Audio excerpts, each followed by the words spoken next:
ಆಮೇಲಂತೂ ಕೂಡ 58ನೇ ಇಸ್ವಿಯ ನಂತರದಲ್ಲಿ ಯಾವುದೇ ಯುದ್ಧ ಭೂಮಿಯ ಯುದ್ಧಗಳು ಸ್ವಾತಂತ್ರ್ಯಕ್ಕಾಗಿ ನಡೆದಿಲ್ಲ.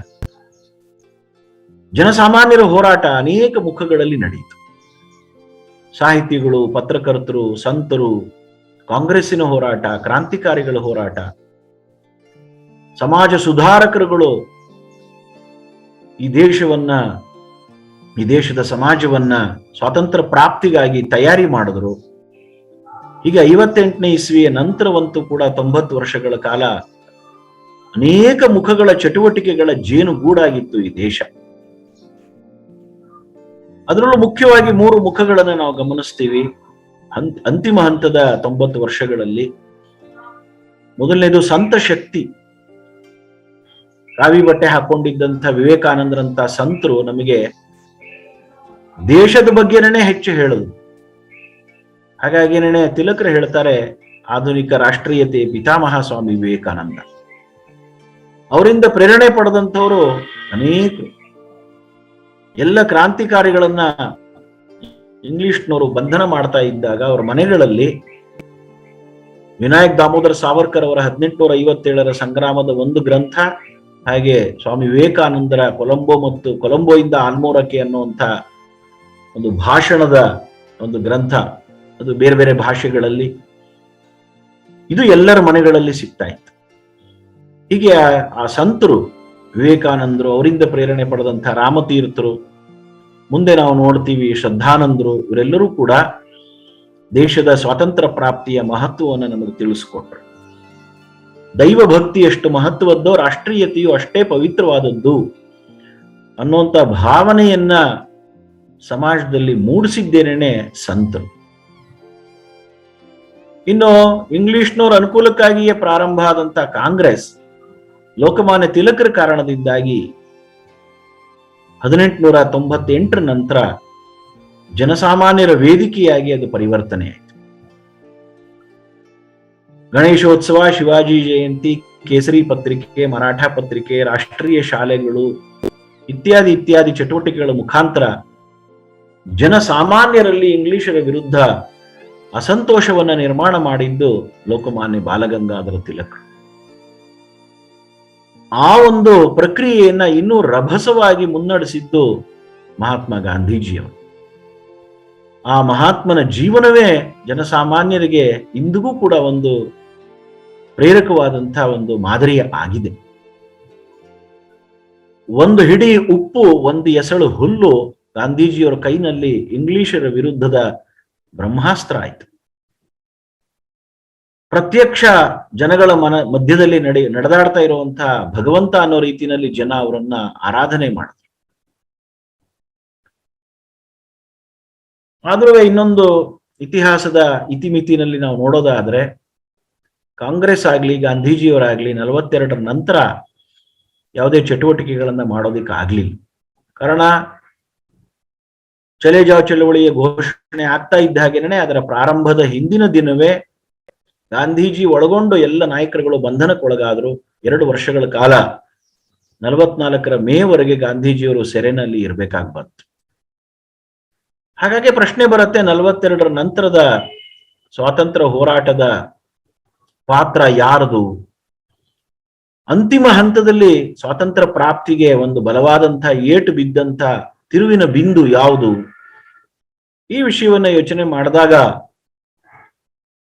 ಕ್ಲೆಮೆಂಟ್ ಆಟ್ಲಿ, ಯಾರು ಅವತ್ತಿನ ಇಂಗ್ಲೆಂಡಿನ ಪ್ರಧಾನಮಂತ್ರಿ ಇದ್ರು, ಅವರು ಚರ್ಚೆಗೆ ಉತ್ತರ ಕೊಡ್ತಾ ಹೇಳ್ತಾರೆ, ಸೇನಾ ಕ್ರಾಂತಿ ಏನಿದೆ ಇದು ಇವತ್ತು ನಾವು ಭಾರತದಲ್ಲಿ ಇರೋದಕ್ಕೆ ಸಾಧ್ಯ ಇಲ್ಲ ಅನ್ನುವಂಥ ಒಂದು ಸಂದೇಶವನ್ನ ನಮಗೆ ಕೊಡ್ತಾ ಇದೆ ಅಂತ ಅವ್ರು ಹೇಳ್ತಾರೆ. ಇನ್ನು 2ನೇ ಮಹಾಯುದ್ಧದ ಕಾರಣದಿಂದಾಗಿ ನಾವು ಆ ಸೇನಾ ಕ್ರಾಂತಿಯನ್ನ ಹತೋಟಿಗೆ ತಗೊಳ್ಳುವಂತ ಶಕ್ತಿ ಹೊಂದಿಲ್ಲ. ಇದು 2ನೇ ಕಾರಣ. 2ನೇ ಕಾರಣ ಇಂಗ್ಲಿಷ್ನವ್ರಿಗೆ ಸಂಬಂಧಪಟ್ಟಿದ್ದಾದ್ರೂ ಕೂಡ 1ನೇ ಕಾರಣ ನಮಗೆ ಸಂಬಂಧಪಟ್ಟ. 1858ರ ನಂತರ ನಮ್ಮ ಸೈನ್ಯ ಇಂಗ್ಲಿಷರ ವಿರುದ್ಧ ಹೋರಾಟ ಮಾಡಲಿಲ್ಲ. ಆದ್ರೆ ಅದು ಮತ್ತೆ ಆ ಒಂದು ಕೆಲಸ ನಡೆದಿದ್ದು 1946 ಫೆಬ್ರವರಿ 18ರಲ್ಲಿ. ನೌಕಾ ಕ್ರಾಂತಿ ಏನು ಮುಂಬೈನಲ್ಲಿ ಪ್ರಾರಂಭ ಆಯಿತು, ಅದು ಇಡೀ ದೇಶದಲ್ಲಿ ಹರಡಿತು. ದಿಲ್ಲಿಯ ಪೊಲೀಸ್ನವರು ಅಧಿಕಾರಶಾಹಿ ಕೂಡ ಅದಕ್ಕೆ ಸಹಕರಿಸಿದ್ರು. ಇದು ಅಟ್ಲಿ ಅವರು ಹೇಳದಂತ ಸೇನಾ ಕ್ರಾಂತಿ. ಆದ್ರೆ ಇಂಗ್ಲಿಷ್ ಸರ್ಕಾರದ ರಕ್ಷಣೆಯನ್ನ ಮಾಡ್ತಾ ಇದ್ದಂತ ನಮ್ಮ ದೇಶದ ಸೈನಿಕರು,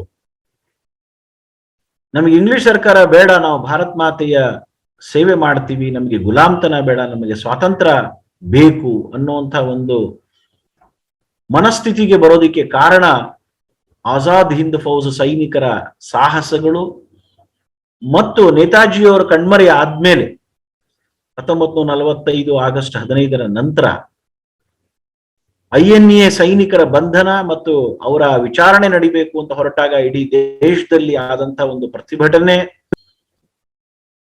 ಇದರ ಪರಿಣಾಮವಾಗಿ INA ಸೈನಿಕರ ಯುದ್ಧ ಅಭಿಯಾನಗಳು ಮತ್ತು INA ಸೈನಿಕರ ವಿಚಾರಣೆ, ಈ ಎರಡರ ಪರಿಣಾಮವಾಗಿ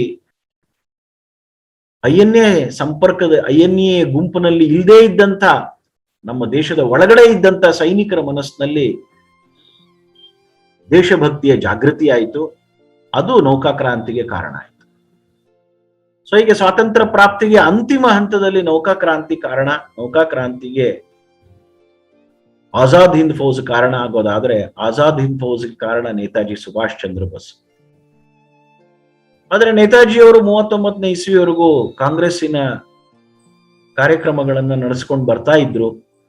ಆದ್ರೆ ಅವರು ಕ್ರಾಂತಿಕಾರಿಯಾಗಿ ಪರಿವರ್ತನೆ ಆಗಿದ್ದಕ್ಕೆ ಕಾರಣ ವಿನಾಯಕ್ ದಾಮೋದರ ಸಾವರ್ಕರ್. 1940ನೇ ಇಸ್ವಿನಲ್ಲಿ ಫಾರ್ವರ್ಡ್ ಬ್ಲಾಕ್ ಅನ್ನ ಪ್ರಾರಂಭ ಮಾಡಿದ ಮೇಲೆ ಸ್ವಾತಂತ್ರ್ಯ ಹೋರಾಟವನ್ನ ತೀವ್ರವಾಗಿ ಮಾಡಬೇಕು ಅನ್ನೋ ಕಾರಣಕ್ಕೋಸ್ಕರ ಬೇರೆ ಬೇರೆ ಸಂಘಟನೆಗಳ ಜೊತೆನಲ್ಲಿ ನಾನು ಸಮಾಲೋಚನೆ ಮಾಡಬೇಕು ಅನ್ನೋ ಪ್ರಯತ್ನದಲ್ಲಿ ನೇತಾಜಿಯವರು ಇದ್ದಾಗ 1940 ಜೂನ್ 21ನೇ ತಾರೀಕು ರತ್ನಾಗಿರಿನಲ್ಲಿ ಅವರು ಸಾವರ್ಕರ್ ಅವರನ್ನು ಭೇಟಿ ಆಗ್ತಾರೆ. ಆಗ ಸಾವರ್ಕರ್ ಅವರು ಎರಡನೇ ಮಹಾಯುದ್ಧದ ಜಾಗತಿಕ ಒಂದು ಪರಿದೃಶ್ಯವನ್ನ ಕಣ್ಮುಂದೆ ಕೊಟ್ಟು, ಯಾರು ಹಿಂದೂ ಸೈನಿಕರು ಹಿಟ್ಲರನ ಸೆರೆಯಲ್ಲಿ, ಮುಸೊಲಿನಿಯ ಸೆರೆಯಲ್ಲಿ ಇದ್ದಾರೆ, ನಾಳೆ ಡಿಸೆಂಬರ್ನಲ್ಲಿ ಜಪಾನ್ ಕೂಡ ಎರಡನೇ ಮಹಾಯುದ್ಧದಲ್ಲಿ ಪಾಲ್ಗೊಳ್ಳುವಂತ ಸಂದರ್ಭಗಳು ಇದಾವೆ. ಹೀಗೆ ಆ ಮೂರೂ ಶಕ್ತಿಗಳಿಂದ ಸಹಾಯವನ್ನ ಪಡೆದು ಸೈನ್ಯ ಕಟ್ಟಿ ಇಂಗ್ಲಿಷ್ ಭಾರತದ ಮೇಲೆ ಯುದ್ಧ ಮಾಡಬೇಕು ಅನ್ನೋ ವಿಚಾರವನ್ನ ಸಾವರ್ಕರ್ ಅವರೇನು ಸುಭಾಷರಿಗೆ ಕೊಡ್ತಾರೆ. ಅದು ಮುಂದಿನ ಎಲ್ಲ ಸಾಹಸಗಳಿಗೆ ಕಾರಣವಾಗತ್ತೆ. ವಿನಾಯಕ್ ದಾಮೋದರ ಸಾವರ್ಕರ್ ಅವರು ಕ್ರಾಂತಿಕಾರಿಯಾಗಿದ್ದಕ್ಕೆ 1897ನೇ ಇಸ್ವಿನಲ್ಲಿ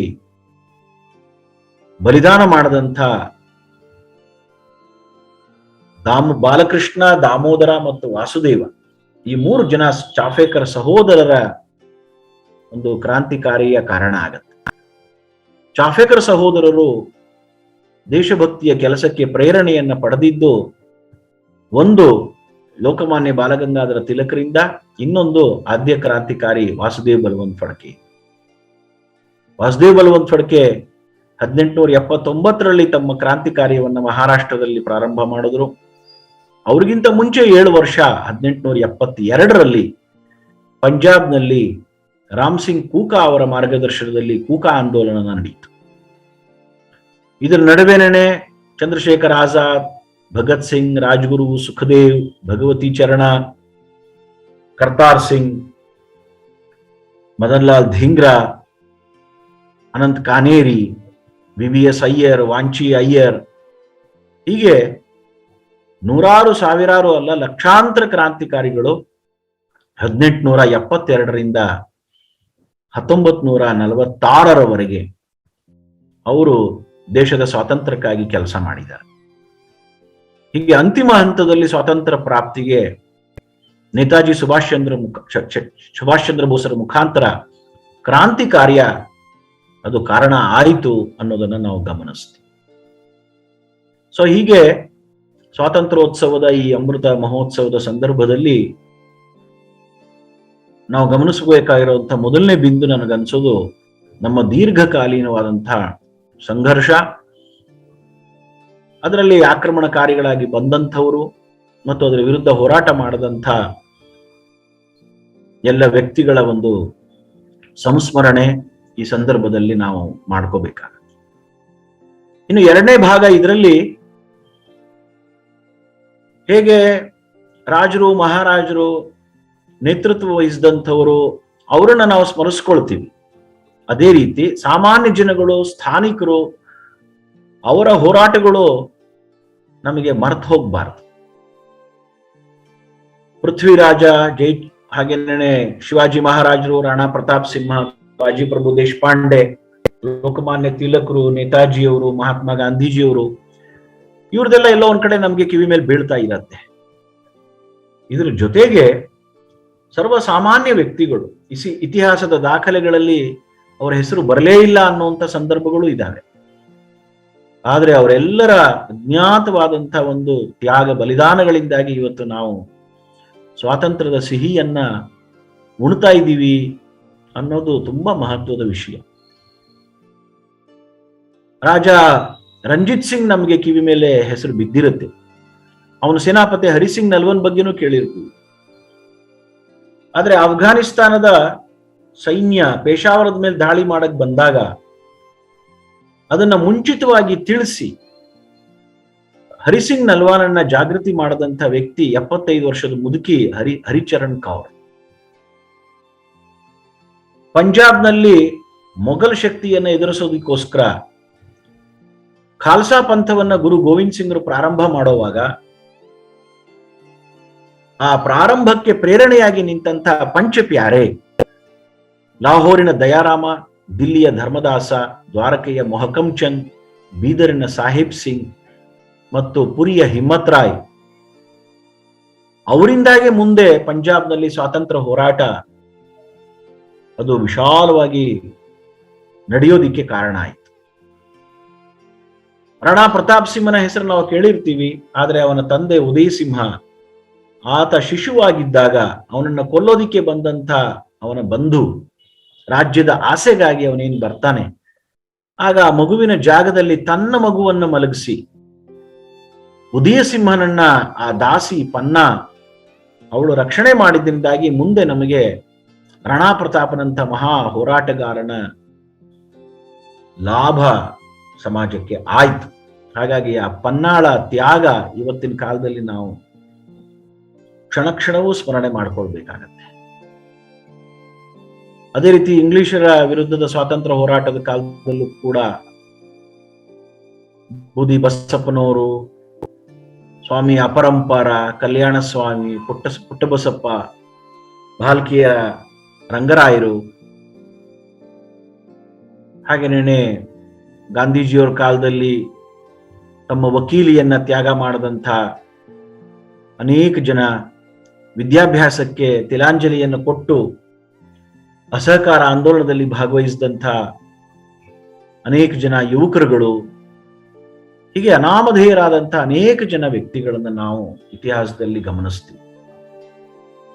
ಶಿವಾಜಿ ಮಹಾರಾಜರು ಸಿದ್ದಿ ಜೌಹರನಿಂದ ತಪ್ಪಿಸ್ಕೊಂಡು ಬರಬೇಕಾದ್ರೆ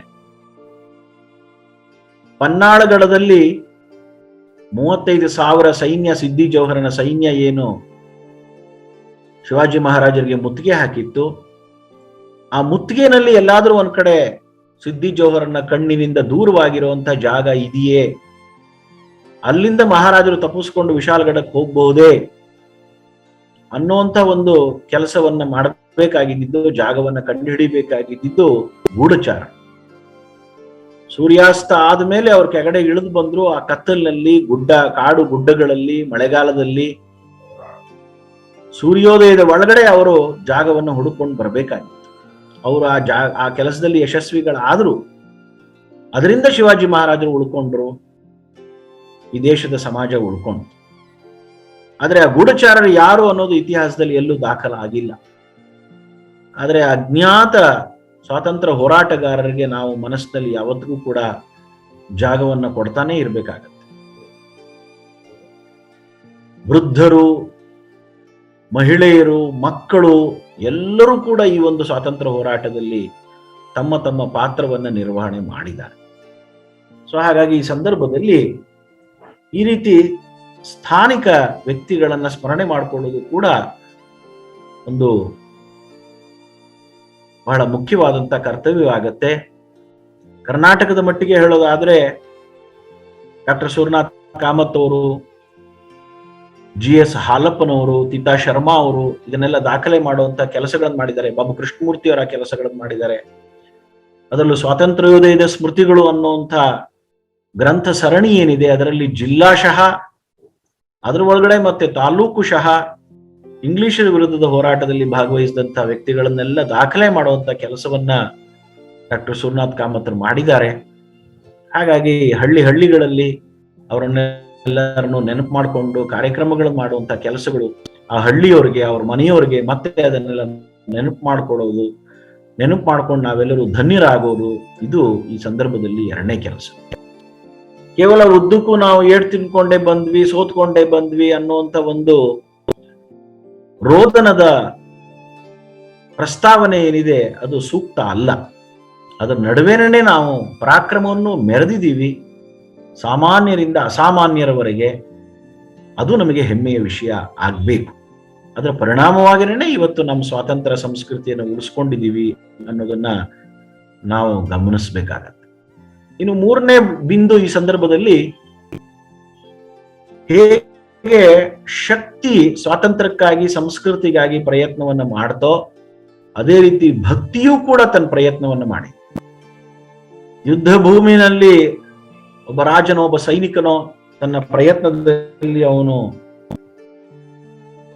ಸೋತಾಗ ಮನೆಗಳಲ್ಲಿ ನಾವು ನೋಡ್ತೀವಿ ಭಕ್ತಿ ನಮ್ಮನ್ನ ಉಳಿಸ್ತು. 3ನೇ ಶತಮಾನದಲ್ಲಿ ಪ್ರಾರಂಭ ಆದಂತ ಆಳ್ವಾರರ ಒಂದು ಭಕ್ತಿ ಪಂಥ, ನಂತರ ನಾಯನ್ಮಾರರು, ಅಲ್ಲಿಂದ ಮುಂದೆ ಯಮುನಾಚಾರ್ಯರು, ರಾಮಾನುಜರು, ಮಧ್ವರು, ಅಸ್ಸಾಂನಲ್ಲಿ ಶಂಕರದೇವ, ಬಂಗಾಳದ ಚೈತನ್ಯ, ರಾಜಸ್ಥಾನದ ಮೀರಾಬಾಯಿ, ಹಾಗೆ ಉತ್ತರ ಪ್ರದೇಶದಲ್ಲಿ ರಾಮಚರಿತ ಮಾನಸ ರಚನೆ ಮಾಡಿದಂತಹ ತುಳಸಿದಾಸರು, ಸೂರದಾಸರು, ಮಹಾರಾಷ್ಟ್ರದಲ್ಲಿ ಜ್ಞಾನದೇವ, ನಾಮದೇವ, ಸಮರ್ಥ ರಾಮದಾಸರು, ಕರ್ನಾಟಕದಲ್ಲಿ ಪುರಂದರದಾಸರು, ಕನಕದಾಸರು, ವ್ಯಾಸರಾಜರು, ಹೀಗೆ ಇಡೀ ದೇಶದಲ್ಲಿ ಸಂತರು, ಮಹಂತರು, ಭಕ್ತರು, ದಾಸರು, ಶರಣರು. ಕರ್ನಾಟಕದ ಉತ್ತರ ಭಾಗದಲ್ಲಿ ಬಸವಣ್ಣನವರ ನೇತೃತ್ವದಲ್ಲಿ ನಡೆದಂತಹ ಒಂದು ಶರಣ ಚಳುವಳಿ, ಭಕ್ತಿ ಪಂಥದ ಒಂದು ಭಕ್ತಿಯ ಜಾಗೃತಿ, ಇದೆಲ್ಲವೂ ಕೂಡ ಒಂದೊಂದು ಮನೆಯನ್ನೂ ಒಂದೊಂದು ಕೋಟೆಯನ್ನಾಗಿ ಮಾಡ್ತು. ಒಬ್ಬೊಬ್ಬ ಸಮಾಜದ ವ್ಯಕ್ತಿಯು, ಒಬ್ಬೊಬ್ಬ ಹಿಂದೂ ಕೂಡ ಒಬ್ಬೊಬ್ಬ ಸೈನಿಕನಾದ. ಇದು ನಮ್ಮ ಸಮಾಜದ ಸ್ವಾತಂತ್ರ್ಯ ಸಂಸ್ಕೃತಿಗಳನ್ನು ರಕ್ಷಣೆ ಮಾಡಿದೆ. ದೇವರ ಹೆಸರಿನಲ್ಲಿ, ಮಹಾಪುರುಷರ ಹೆಸರಿನಲ್ಲಿ ಗುಂಪುಗಾರಿಕೆಗಳನ್ನ ಮಾಡಿಕೊಂಡು ನನ್ನ ದೇವರೇ ಹೆಚ್ಚು, ನನ್ನ ಮಹಾಪುರುಷನೇ ಹೆಚ್ಚು ಅನ್ನುವಂಥ ಜಗಳ ಮಾಡುವಂತ ಸಂದರ್ಭ ಇದಲ್ಲ. ಎಲ್ಲ ಮಹಾಪುರುಷರು ಇಡೀ ಸಮಾಜದ ನಾಯಕರು. ಒಬ್ಬ ಮಹಾವೀರ ಇಡೀ ಹಿಂದೂ ಸಮಾಜದ ಮಹಾಪುರುಷ, ಒಬ್ಬ ಅಂಬೇಡ್ಕರ್ ಇಡೀ ಹಿಂದೂ ಸಮಾಜದ ಒಬ್ಬ ಸುಧಾರಕರು. ಹೀಗೆ ಎಲ್ಲರೂ ಕೂಡ, ಎಲ್ಲ ಮಹಾಪುರುಷರು ಎಲ್ಲರಿಗೂ ಸೇರಿದಂಥವ್ರು. ಸೊ ಈ ಹಿನ್ನೆಲೆಯಲ್ಲಿ ಭಕ್ತಿ ಪಂಥವನ್ನು ನಾವು ಗಮನಿಸಬೇಕು. ಶಂಕರಾಚಾರ್ಯರು ಕೇವಲ ಸ್ಮಾರ್ತ ಅನ್ನುವಂಥ ಗುಂಪಿಗೆ ಸಂಬಂಧಪಟ್ಟವರು ಅಲ್ಲ. ಎಲ್ಲ ದೇವತೆಗಳಿಗೆ ಸಮಾನವಾದಂತಹ ಒಂದು ಮಹತ್ವವನ್ನು ಕೊಟ್ಟು ಎಲ್ಲರೂ ಕೂಡ ನಾವು ಎಲ್ಲ ದೇವತೆಗಳನ್ನು ಸಮಾನ ಭಕ್ತಿಯಿಂದ ಕಾಣಬೇಕು ಅನ್ನುವಂತಹ ಪಂಚಾಯತನ ಪೂಜಾ ಪದ್ಧತಿ ಅಥವಾ ಷಡ್ದೇವತಾರಾಧನೆ, ಈ ಒಂದು ಪದ್ಧತಿಯನ್ನ ಹಾಕೊಟ್ಟು ಎಲ್ಲ ದೇವತೆಗಳಿಗೆ ಸಂಬಂಧಪಟ್ಟಂತೆ ಭಕ್ತಿ ಗೀತೆಗಳನ್ನ ಸಂರಚನೆ ಮಾಡಿ, ಇದನ್ನೆಲ್ಲ ಮಾಡಿ ಪೂಜಾ ಪದ್ಧತಿಗಳಲ್ಲಿ ಸಮನ್ವಯವನ್ನ ಸಾಧನೆ ಮಾಡಿದಂತ ವ್ಯಕ್ತಿ ಶಂಕರಾಚಾರ್ಯ. ಅವ್ರ ಕೊಡುಗೆ ಅದು. ಆದ್ರೆ ಅವರನ್ನು ಕೇವಲ ಒಂದು ಜಾತಿಯ ಯಾವುದೋ ಒಂದು ಗುಂಪಿನ ನಾಯಕರಾಗಿ ಪ್ರತಿಬಿಂಬಿತ ಆಗ್ಬಾರ್ದು. ಹಾಗೆ ದಲಿತ, ಬಲಿತ ಅಂತ ಇವತ್ತೇನು ತಥಾಕಥಿತ ನಾವು ಪದಗಳನ್ನು ಬಳಸ್ತೀವಿ, ಆ ಎರಡೂ ಗುಂಪುಗಳ ನಡುವೆ ಸೇತುವೆಯಾಗಿ ಕೆಲಸ ಮಾಡಬಹುದಾಗಿರುವಂತ ವ್ಯಕ್ತಿತ್ವ ಅದು ಸ್ವರ್ಗೀಯ ಬಾಬಾ ಸಾಹೇಬ್ ಅಂಬೇಡ್ಕರ್ ಅವರು. ಅವರು ಯಾವುದೋ ಒಂದು ಗುಂಪಿನ ನಾಯಕರು ಅನ್ನುವಂಥ ಪ್ರತಿಪಾದನೆ, ಅರ್ಥೈಕೆ ಎರಡೂ ಸರಿ ಹೋಗಲ್ಲ. ಅವರು ರಾಷ್ಟ್ರ ನಾಯಕರವರು. ಸೊ ಹೀಗೆ ಭಕ್ತಿ ಪಂಥ, ಅದರ ಮುಖಾಂತರ ಆದಂತಹ ಸಮಾಜ ಸುಧಾರಣೆ, ಇದು ಸ್ವಾತಂತ್ರ್ಯದ ಪ್ರಾಪ್ತಿನಲ್ಲಿ ಬಹಳ ಮುಖ್ಯವಾದಂತಹ ಪಾತ್ರವನ್ನು ವಹಿಸಿದೆ. ಈ ಹಿನ್ನೆಲೆಯಲ್ಲಿ ಇದರ ಬಗ್ಗೆ ಅಧ್ಯಯನ ಆಗಿ ಅದರ ವಿಚಾರಗಳನ್ನ ಪೀಳಿಗೆಗಳು ಅರ್ಥ ಮಾಡಿಕೊಳ್ಳುವಂಥದ್ದು ಅವಶ್ಯಕತೆ ಇದೆ. ಇದು ಕೂಡ ನಮ್ಮ ಒಂದು ಹೆಮ್ಮೆಯ ಒಂದು ಅಂಶವಾಗುತ್ತೆ. ಸೊ ಇದು ಈ ಸಂದರ್ಭದಲ್ಲಿ ನನಗನ್ನಿಸ್ತಾ ಇರುವಂತ ಮೂರನೆಯ ಬಿಂದು. ಇನ್ನು ನಾಲ್ಕನೇದು, ಒಂದು ಕ್ಷಣ ನಾವು ಯೋಚನೆ ಮಾಡೋಣ. ಇವತ್ತಿನ ನಮ್ಮ ರಾಜಕೀಯ ವ್ಯವಸ್ಥೆಯಲ್ಲಿ ಕೇಂದ್ರ ಸರ್ಕಾರ ಅನ್ನುವಂಥ ಒಂದು ವ್ಯವಸ್ಥೆ ಬಹಳ ಮುಖ್ಯವಾದಂಥದ್ದಿದೆ. ರಾಜ್ಯ ಸರ್ಕಾರಗಳ ಮತ್ತು ಕೇಂದ್ರ ಸರ್ಕಾರಕ್ಕೆ ಅವರದ್ದೇ ಆದಂತಹ ಅಧಿಕಾರಗಳು ಇರೋದಾದ್ರೂ ಯಾವುದೋ ಒಂದು ಪರೀಕ್ಷೆಯ ಸಂದರ್ಭದಲ್ಲಿ ಕೇಂದ್ರ ಸರ್ಕಾರಕ್ಕೆ ಹೆಚ್ಚಿನ ಶಕ್ತಿ ಇರಬೇಕು ಅನ್ನೋದನ್ನ ಸಂವಿಧಾನಕರ್ತರು ಕೂಡ ಪ್ರತಿಪಾದನೆ ಮಾಡಿದ್ದಾರೆ. ಅಂಬೇಡ್ಕರ್ ಅವರು ಕೂಡ ಅದನ್ನ ಒಪ್ಕೊಂಡಿದ್ದಾರೆ. ಇದೆಲ್ಲವನ್ನೂ ನಾವು ಇತ್ತೀಚಿನ ಕಾಲದಲ್ಲಿ ನೋಡ್ತಾ ಇದ್ದೀವಿ. ಅದು ಈಗಿರುವಂತ ವ್ಯವಸ್ಥೆ. ಆದ್ರೆ ಒಂದು ಕ್ಷಣ ಯೋಚನೆ ಮಾಡೋಣ, 1858 ಮುಂಚೆ ನಮ್ಮ ದೇಶದ ಇತಿಹಾಸದಲ್ಲಿ ಯಾವತ್ತಿಗೂ ಕೂಡ ಒಂದು ಕೇಂದ್ರ ಸರ್ಕಾರ ಅನ್ನೋ ವ್ಯವಸ್ಥೆನೇ ಇರಲಿಲ್ಲ. ನಾನು ಈ ಮಾತು ಹೇಳೋದಕ್ಕೆ ಕಾರಣ ಏನು ಅಂತಂದ್ರೆ, ಇವತ್ತು ನಮ್ಮ ದೇಶ ಒಟ್ಟಾಗಿರೋದರಲ್ಲಿ ಕೇಂದ್ರ ಸರ್ಕಾರದ ಪಾತ್ರವೂ ಕೂಡ ಒಂದು ಬಹಳ ಮುಖ್ಯವಾಗಿ ಇದ್ದೇ ಇದೆ.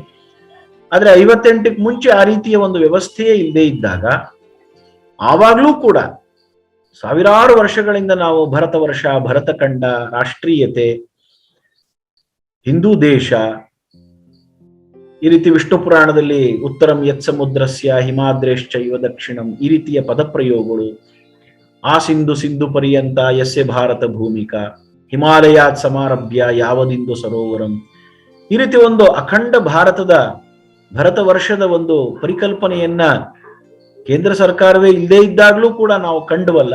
ಇದಕ್ಕೇನ್ ಕಾರಣ?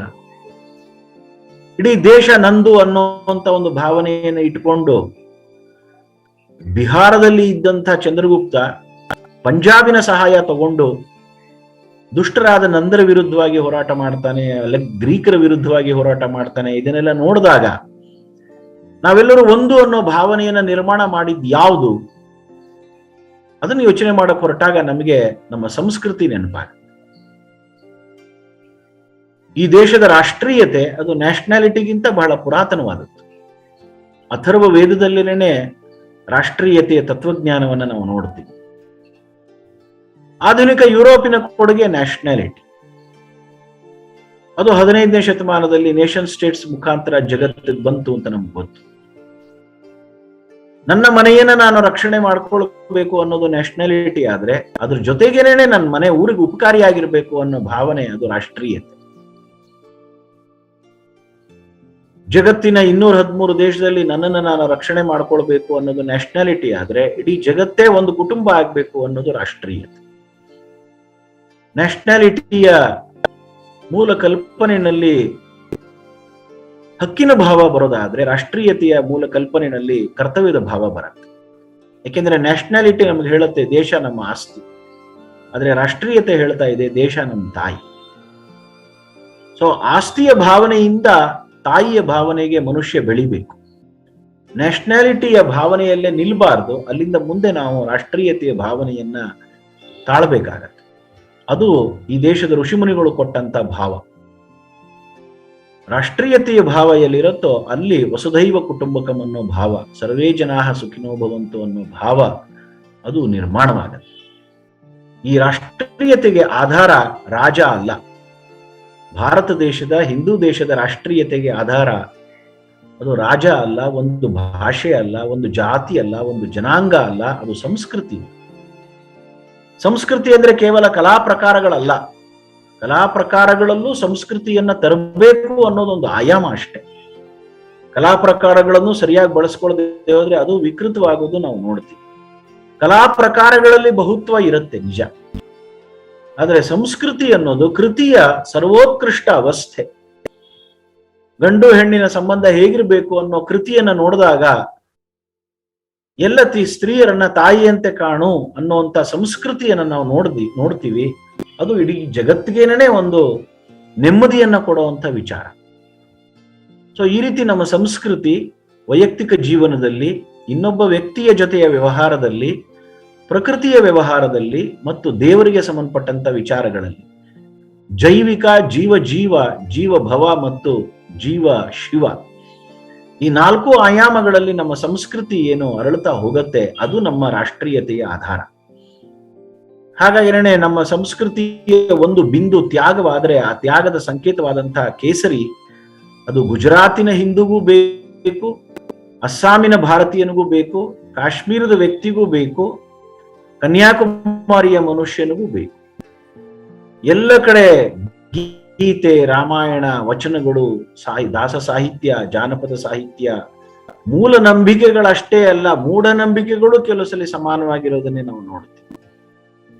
ಸೊ ಹೀಗೆ ಜೀವನದ ಉತ್ಕೃಷ್ಟ ಆಚರಣೆ ಅನ್ನುವಂಥ ಒಂದು ಸಂಸ್ಕೃತಿಯ ವಿಚಾರ ಏನಿದೆ ಅದು ನಮ್ಮ ದೇಶದ ರಾಷ್ಟ್ರೀಯತೆಯ ಆಧಾರ.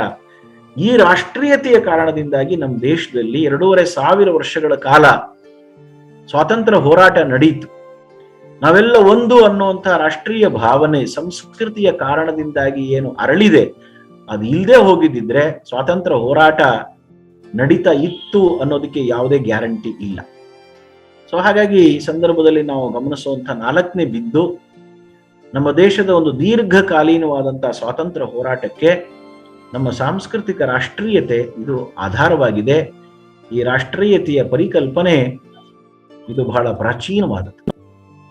ಇನ್ನು 5ನೇ ಬಿಂದು ಮತ್ತು ಸ್ವಾತಂತ್ರ್ಯ ಪೂರ್ವ ಅನ್ನುವಂತ ಒಂದು ಭಾಗ ಏನ್ ಹೇಳಿದೆ ಅದರಲ್ಲಿ ಕೊನೆಯ ಬಿಂದು, ನಾವು 47ನೇ ಇಸ್ವಿ ಆಗಸ್ಟ್ 14ನೇ ತಾರೀಕು ರಾತ್ರಿ ದೇಶ ಗಳಿಸಿದ್ವಿ ಅನ್ನೋದು ಎಷ್ಟು ಮುಖ್ಯವಾದಂತ ವಿಷಯವೋ ಹಾಗೆ ಅನೇಕ ಭಾಗಗಳನ್ನ ಕಳ್ಕೊಂಡ್ವಿ ಅನ್ನೋದನ್ನು ಕೂಡ ನಾವು ನಮ್ಮ ಪ್ರಜ್ಞೆಯಿಂದ ಕಳ್ಕೋಬಾರದು. ಇವತ್ತು ಯಾವುದು ಪಾಕಿಸ್ತಾನದ ಭಾಗ, ಬಾಂಗ್ಲಾದ ಭಾಗ ಅಂತೀವಿ, ಅದೆಲ್ಲವೂ ಕೂಡ 47 ಆಗಸ್ಟ್ 13ರ ರಾತ್ರಿಗಿಂತ ಮುಂಚೆ ನಮ್ಮ ದೇಶದ್ದೇ ಭಾಗಗಳಾಗಿದ್ದು. ಹಾಗಾಗಿ ಅದ್ರ ಬಗ್ಗೆನೂ ಕೂಡ ನಮ್ಮ ವಿಚಾರಗಳು, ಚಿಂತನೆಗಳು ನಡೀಬೇಕು. ಯಹೂದ್ಯರು ದೇಶವನ್ನ ಕಳ್ಕೊಂಡು 100 ಪೀಳಿಗೆ ನೆನಪಿಟ್ಕೊಂಡ್ರು, ಮತ್ತೆ 48ನೇ ಇಸ್ವಿನಲ್ಲಿ ಅದನ್ನು ಪಡ್ಕೊಂಡ್ರು. ಆದ್ರೆ 3 ಪೀಳಿಗೆನಲ್ಲಿ ನಾವು ಅದನ್ನ ಕಳ್ಕೊಂಡು ನಮ್ಮಲ್ಲೇನೇ ಪ್ರಾಂತೀಯತೆ, ಜಾತೀಯತೆ, ಈ ಜಗಳಗಳನ್ನ ಮಾಡೋದನ್ನ ಅಲ್ಲಲ್ಲೇ ಕೆಲವು ಸಲ ನಾವು ನೋಡಿದಾಗ ನಮ್ಮ ನಿಜವಾದ ಕಾಳಜಿಯ ವಿಷಯ ಯಾವ್ದಾಗ್ಬೇಕು ಅನ್ನೋ ಪ್ರಶ್ನೆ ಬರುತ್ತೆ. ಸೊ ಹಾಗಾಗಿ ಅಖಂಡ ಭಾರತದ ಒಂದು ಸಂಕಲ್ಪ ಆಗಸ್ಟ್ 15 ಅಂದಾಗ ಸ್ವಾತಂತ್ರ್ಯ ಪ್ರಾಪ್ತಿಯ ಸಂತೋಷದ ಜೊತೆಗೆ ದೇಶ ಕಳ್ಕೊಂಡ್ವಿ ಅನ್ನೋ ಸಂಕಟವನ್ನು ನೆನಪು ಮಾಡ್ಕೊಳ್ತಾ, ಕೇವಲ ಸಂಕಟದಿಂದ ಉಪಯೋಗ ಇಲ್ಲ, ಮತ್ತೆ ಕಳೆದು ಹೋದ ಭಾಗಗಳನ್ನ ಗಳಿಸ್ಕೋಬೇಕು ಅನ್ನುವಂತ ಸಂಕಲ್ಪವೂ ಸಾಧ್ಯ ಆಗ್ಬೇಕು. ಇವತ್ತು ರಾಜಕೀಯವಾಗಿ, ಭೌಗೋಳಿಕವಾಗಿ ಅಖಂಡ ಭಾರತದ ಒಂದು ಸಾಧ್ಯತೆ ಅದನ್ನ ನಾವು ನಂತರ ನೋಡೋಣ. ಆದ್ರೆ ಕಡೆ ಪಕ್ಷ ನಾವು ಕಳ್ಕೊಂಡಿರುವಂತ ಜಮ್ಮು ಕಾಶ್ಮೀರ ಮತ್ತು ಲಡಾಖಿನ ಭಾಗಗಳಾದ್ರೂ ನಮಗೆ ವಾಪಸ್ ಬರಲೇಬೇಕಲ್ವೇ? ಯಾಕೆಂದ್ರೆ 1985ರಲ್ಲಿ ನಮ್ಮ ದೇಶದ ಸಂಸತ್ತಿನಲ್ಲೇ ಆ ಬಗ್ಗೆ ನಿರ್ಣಯ ಆಗಿದೆ. ಪಾಕ್ ಆಕ್ರಮಿತ ಕಾಶ್ಮೀರ, ಚೀನಾ ಆಕ್ರಮಿತ ಕಾಶ್ಮೀರ ಅನ್ನುವಂಥ ಪದಪ್ರಯೋಗಗಳೇನೆ ಅದು ಯಾರ್ದು ಅಂತ ನಮ್ಗೆ ಹೇಳ್ತಾ ಇದೆ. ಇವತ್ತು ನಮ್ಮೆಲ್ಲ ಊರುಗಳಲ್ಲಿ, ಶಾಲೆಗಳಲ್ಲಿ ನಮಸ್ತೆ ಶಾರದಾ ದೇವಿ ಕಾಶ್ಮೀರ ಪುರವಾಸಿನಿ ಅಂತ ಹೇಳ್ಕೊಡ್ತೀವಿ. ಆದ್ರೆ ಶಾರದಾ ಪೀಠ ಇವತ್ತು ಪಾಕ್ ಆಕ್ರಮಿತ ಕಾಶ್ಮೀರದ ಭಾಗದಲ್ಲಿದೆ. ಊರೂರುಗಳಲ್ಲಿ ಪ್ರಹ್ಲಾದ ಅಂತ ಹೆಸರಿಟ್ಕೊಳ್ತೀವಿ, ನರಸಿಂಹನ ಪೂಜೆ ಮಾಡ್ತೀವಿ. ಆದ್ರೆ ಆ ನರಸಿಂಹ ಪ್ರಕಟವಾದಂಥ, ಪ್ರಹ್ಲಾದ ಇದ್ದಂಥ ಮುಲ್ತಾನ್ ಅಥವಾ ಪ್ರಹ್ಲಾದ ಪುರಿ ಇವತ್ತು ನಮ್ಮ ದೇಶದ ಭಾಗದಲ್ಲಿ ಇಲ್ಲ, ಅದು ಪಾಕಿಸ್ತಾನದ ಭಾಗ ಆಗಿದೆ. ರಾಜಕೀಯವಾಗಿ, ಭೌಗೋಳಿಕವಾಗಿ ಅದನ್ನ ಅಖಂಡ ಮಾಡೋದು ಒಂದು ಭಾಗ ಆದ್ರೆ, ಸಾಂಸ್ಕೃತಿಕವಾಗಿ ಅದನ್ನ ನೆನಪಿಟ್ಟುಕೊಂಡು ಅಲ್ಲಿಗೆ ತೀರ್ಥಯಾತ್ರೆಗಳನ್ನು ಪ್ರಾರಂಭ ಮಾಡೋದು ಇವತ್ತು ಅವಶ್ಯಕತೆ ಇದೆಯೋ ಇಲ್ವೋ? ಹೇಗೆ ಪಾಕಿಸ್ತಾನದ ಮುಸಲ್ಮಾನರು ಅಜ್ಮೇರ್ ದರ್ಗಾ ನೋಡೋದಿಕ್ ಬರ್ತಾರೋ, ಅದೇ ರೀತಿ ನರಸಿಂಹನ ದೇವಸ್ಥಾನಕ್ಕೆ ಹೋಗ್ಬೇಕಾಗಿರೋದು ಭಾರತೀಯರ ಒಂದು ಕರ್ತವ್ಯ ಅಲ್ವೇ? ಹಿಂದೂಗಳ ಒಂದು ತೀರ್ಥಯಾತ್ರೆಯ ಭಾಗದಲ್ಲಿ ಇದು ಬರೋದಿಲ್ವೇ? ಪೂಜ್ಯ ಗುರುನಾನಕರು ಅವರ ಜನ್ಮಸ್ಥಳ, ಅವರ ಪುಣ್ಯ ಸ್ಥಳ ಎರಡೂ ಕೂಡ ಇವತ್ತು ನಮ್ಮ ದೇಶದಲ್ಲಿ ಇಲ್ಲ ಅನ್ನೋದು ವಿಷಾದದ ಸಂಗತಿ. ಹಾಗೇನೇ ಭಗತ್ ಸಿಂಗ್ ಅವನು ಹುಟ್ಟಿದಂತ ಜಾಗ ಮತ್ತು ಅವನ ಬಲಿದಾನ ಆದಂತ ಜಾಗ ಅದೆರಡೂ ಇವತ್ತು ನಮ್ಮ ದೇಶದಲ್ಲಿ ಇಲ್ಲ. ಧರ್ಮೋ ರಕ್ಷತಿ ರಕ್ಷಿತ ಅನ್ನುವಂಥ ವಾಕ್ಯವನ್ನ ನಾವು ಕೇಳ್ತೀವಿ. ಆದ್ರೆ ಆ ವಾಕ್ಯವನ್ನ ಯಮಧರ್ಮರಾಯನಿಗೆ ಹೇಳಿದ ಯಕ್ಷ ಪ್ರಶ್ನೆಯ ಸಂದರ್ಭದಲ್ಲಿ ಆ ಪ್ರಸಂಗ ನಡೆದಂತ ಜಾಗ ಕಟಾಸ್ ರಾಜ್ ಅಥವಾ ಕಟಾಕ್ಷ ರಾಜ ಇವತ್ತು ಪಾಕಿಸ್ತಾನದ ಭಾಗದಲ್ಲಿ. ಸೊ ಹೀಗೆ ನಮ್ಮ ಅನೇಕ ಪವಿತ್ರ ಕ್ಷೇತ್ರಗಳು ಯಾವುದನ್ನ ನಾವು ಇವತ್ತು ಸಾರಕ ದೇಶಗಳು ಅಂತೀವಿ, ಆ ಎಲ್ಲ ದೇಶಗಳಲ್ಲಿ ಹರಡಿಕೊಂಡಿವೆ. ಹಾಗಾಗಿ ಆ ಎಲ್ಲ ಕ್ಷೇತ್ರಗಳನ್ನ ನೆನಪಿಟ್ಟುಕೊಂಡು ಅಲ್ಲಿಗೆ ನಾವು ತೀರ್ಥಯಾತ್ರೆ ಹೋಗುವಂತ ಒಂದು ಪ್ರಥೆ ಅದು ಪ್ರಾರಂಭ ಆಗುವಂತ ಅವಶ್ಯಕತೆ ಇದೆ. ಸೊ ಇದು ಕೂಡ ಸ್ವಾತಂತ್ರ್ಯ ಪ್ರಾಪ್ತಿಯ ಜೊತೆಗೇನೆ ಕಳೆದುಕೊಂಡಂತ ಭೂಭಾಗಗಳು ಮತ್ತು ಸಾಂಸ್ಕೃತಿಕ ಏಕತೆಯನ್ನ ಮರುಸ್ಥಾಪನೆ ಮಾಡುವಂತ ಪ್ರಯತ್ನಗಳು, ಇದ್ರ ಬಗ್ಗೆನೂ ನಾವು ಯೋಚನೆ ಮಾಡಬೇಕು. ಇದು ನಾನೇನು ಪ್ರಾರಂಭದಲ್ಲಿ ಮುಖ್ಯವಾಗಿ 2 ಭಾಗ ಅಂತೇಳಿ ಸ್ವಾತಂತ್ರ್ಯ ಪೂರ್ವ ಮತ್ತು ಸ್ವಾತಂತ್ರ್ಯೋತ್ತರ ಅಂತ ಹೇಳಿದೆ.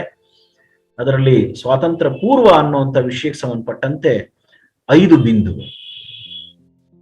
ಇನ್ನು ನನ್ನ 2ನೆಯ ಒಂದು ಭಾಗಕ್ಕೆ ಬರ್ತೀನಿ. ನಾನು ನನ್ನ ಭಾಷಣದ 2ನೇ ಭಾಗ ಅಂದಾಗ ಸ್ವಾತಂತ್ರ್ಯೋತ್ತರ ಭಾರತ, ಇಂದು ಮತ್ತು ಮುಂದೆ.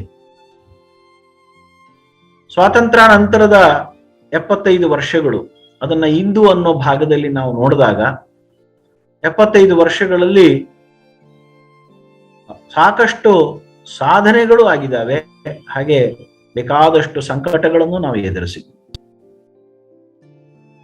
ದೇಶ ಅಭಿವೃದ್ಧಿ ಆಗ್ಬೇಕು, ವಿಕಾಸ ಆಗ್ಬೇಕು, ಏಳಿಗೆ ಆಗ್ಬೇಕು. ಸಂಘದಲ್ಲಿ RSS ನಲ್ಲಿ ನಮಗೆ ಕೊಡುವಂತಹ ಪರಿಕಲ್ಪನೆ ಪರಮ ವೈಭವ, ಸರ್ವಾಂಗೀಣ ಉನ್ನತಿ, ಎಲ್ಲವೂ ಕೂಡ ಸ್ವಾತಂತ್ರ್ಯೋತ್ತರ ಕಾಲದಲ್ಲಿ ನಮ್ಮ ಕನಸುಗಳಾಗಿದೆ. ಅದಕ್ಕೆ ಪ್ರಯತ್ನಗಳು ನಡೀತಾ ಇದೆ. ಒಂದು ದೇಶ ಅಭಿವೃದ್ಧಿಯನ್ನು ಸಾಧಿಸ್ತಾ ಇದೆ, ಒಂದು ಚೆನ್ನಾಗಿ ಆಗ್ತಾ ಇದೆ ಒಂದು ದೇಶ ಅಂತ ಅನ್ನೋದಾದ್ರೆ ಕನಿಷ್ಠ 3 ಸಂಗತಿಗಳು ಇರಲೇಬೇಕಾಗುತ್ತೆ. ಯಾವುದೇ ಒಂದು ಮನೆ ಆಗ್ಲಿ, ಒಂದು ಊರಾಗ್ಲಿ, ಒಂದು ದೇಶ ಆಗ್ಲಿ, ಮೊದಲನೇದಾಗಿ 2 ಹೊತ್ತು ಹೊಟ್ಟೆ ತುಂಬಾ ಊಟ ಮಾಡೋದಿಕ್ಕೆ, ಮಾನ ಮುಚ್ಕೊಳ್ಳೋದಿಕ್ಕೆ ಬಟ್ಟೆ, ಒಂದಷ್ಟು ಔಷಧಿ, ವಿದ್ಯಾಭ್ಯಾಸ,